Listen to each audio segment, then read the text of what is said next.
breaks my We heart. had it all. We fucked up bigger and better than any generation that came before us. We were so beautiful. Simon's gonna push him off. He's invisible. He's gonna chuck him. We're screw-ups. I'm a screw-up. And I plan to be a screw-up until my late 20s, maybe even my early 30s. And I will shag my own mother before She looks let like she her might push him. or anyone else take that away from me. Your gun's leaking. Oh shit. So you threaten me with a water pistol? You're just like the rest of them, aren't you? You'd be so much I happier. still can't hear you. Oh, you idiots! All right, love, calm down.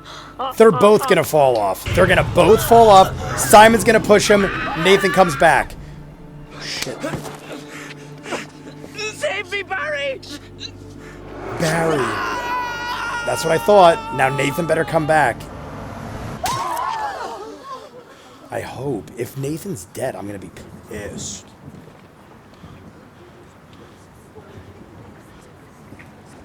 What am I wearing? What are you wearing? Where's Nathan? Nathan! No! No! He can't die. Dad, something's happening! Do it! Do something! Do it! You've got to save him! He's not allowed to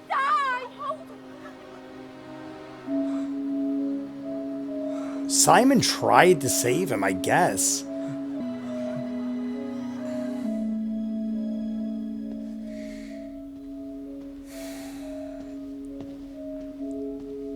There's like 6 minutes left, guys. He's gonna have to jump out of that coffin. I cannot imagine he's just dead. If he died and Simon didn't, I'm gonna be pissed.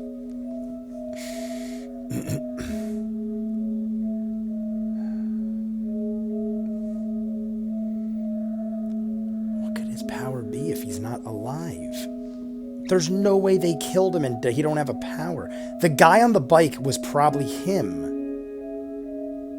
But how did he have two Nathans? Shit, fucker.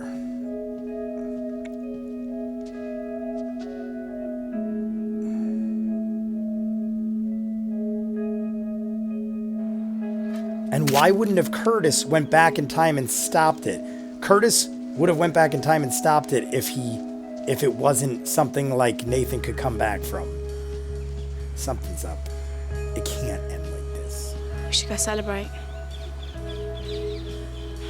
Not celebrate like, woo, I'm so happy, just like, you know. Can we just go for a drink?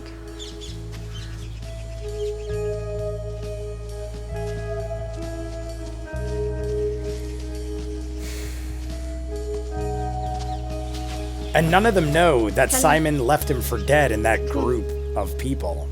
Even though he went back and tried to save him, I guess, and grab him.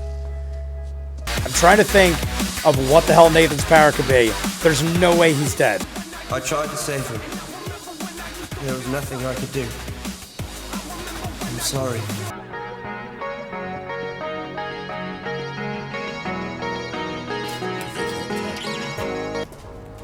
The guy on the bike's gonna ride up, and it's gonna be Nathan. And he's gonna be like, I'll explain. And then credits. That's my freaking theory right now. The guy on the bike had to be Nathan. Masked man saves him.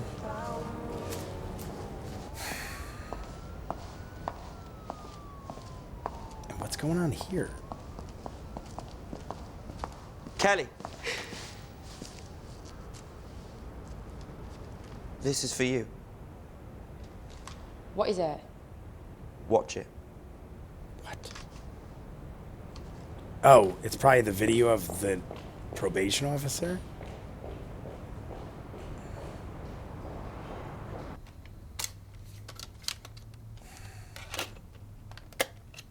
What are we about to say? Is it going to blow my mind? Because the episode's almost over. Oh, he made a little, like, tribute tape. Trying to kiss me. Just give it back.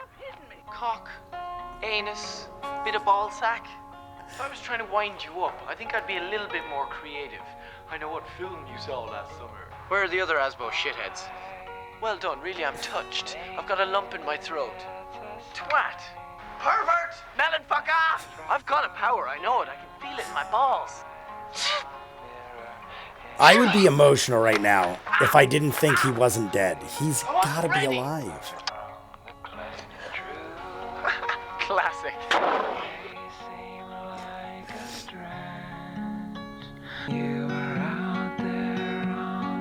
It's gonna be like typical horror movies, psh, hand out of the grave. Or is he gonna be banging like, let me out? Tell me he can't get out.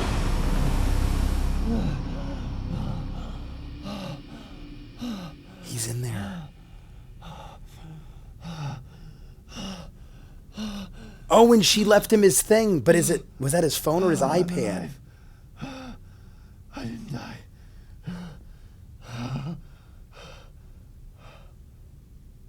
I'm immortal. But he's buried alive. He can't get out. There's like That's freaking it? tons of dirt on him. I've got a power. I bloody knew it. I've got a power. Ha ha! Who's laughing now? Please tell me that's a phone and not an iPad. I mean an iPad. Help! I'm alive!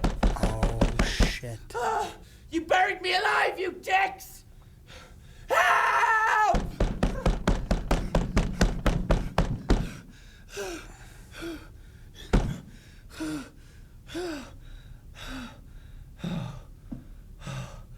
I'm immortal.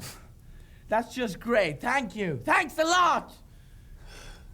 That's funny, but horrifying. I guess he could listen to music. Could he make that into a phone somehow? What song will we get to? Unfucking believable. Unfucking believable's right.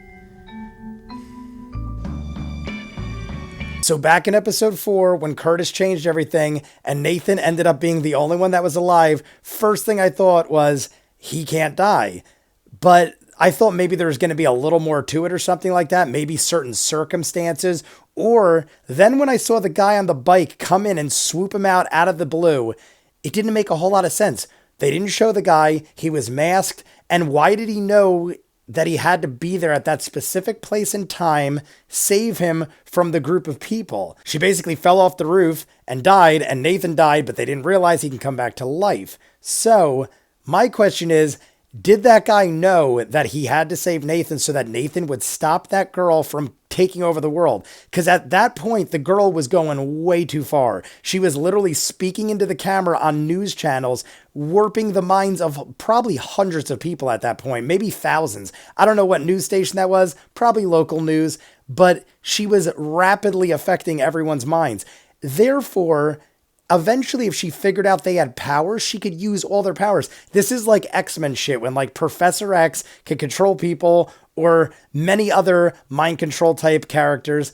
They could easily turn super evil because they have so much power. Even though the episode was great and the power's cool and I dig it all, I almost feel like they wasted her. I almost feel like they could have used her as an entire season to slowly build. Although I hear the show gets better and better, so maybe they didn't want to waste their time. Maybe they just wanted to show you like every kind of different power, like she's mind controlled. They'll move on to the next one. I kind of dig that more rather than waste a whole lot of time, waste a whole season on mind control, show us what could happen, and then quickly foil it. But who was the guy on the bike? For a second, I thought it was Curtis, and maybe Curtis figured out a way where he could travel through time, even with his alternate self there. Because we know there is many different timelines now. He saved his girlfriend, didn't save his girlfriend, was with his girlfriend, had 2 girlfriends. Lots of things happen. So for a second, I was like, maybe that's Curtis from another time, went back to save him, knowing he needed to save Nathan so Nathan could save everyone else. But then you saw the guy on the bike's face, and he wasn't black. He was a white guy or a Spanish guy. And it didn't look like Nathan. I thought maybe Nathan had some like future knowledge of when and how he dies, and he could be like multiple man in the comics and make multiple versions of himself and then have one of himself save himself. And that's why he couldn't die. Not that he can't die. He just has other versions of himself that save him.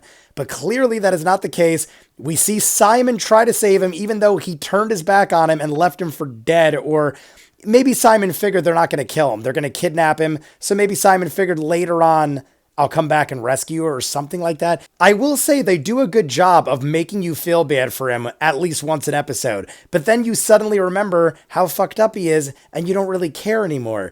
But then at the end there, you see he did try to save Nathan and he didn't know Nathan couldn't die. He legitimately tried to save him. So it's like every time I hate him to no end, he does a little bit to redeem himself.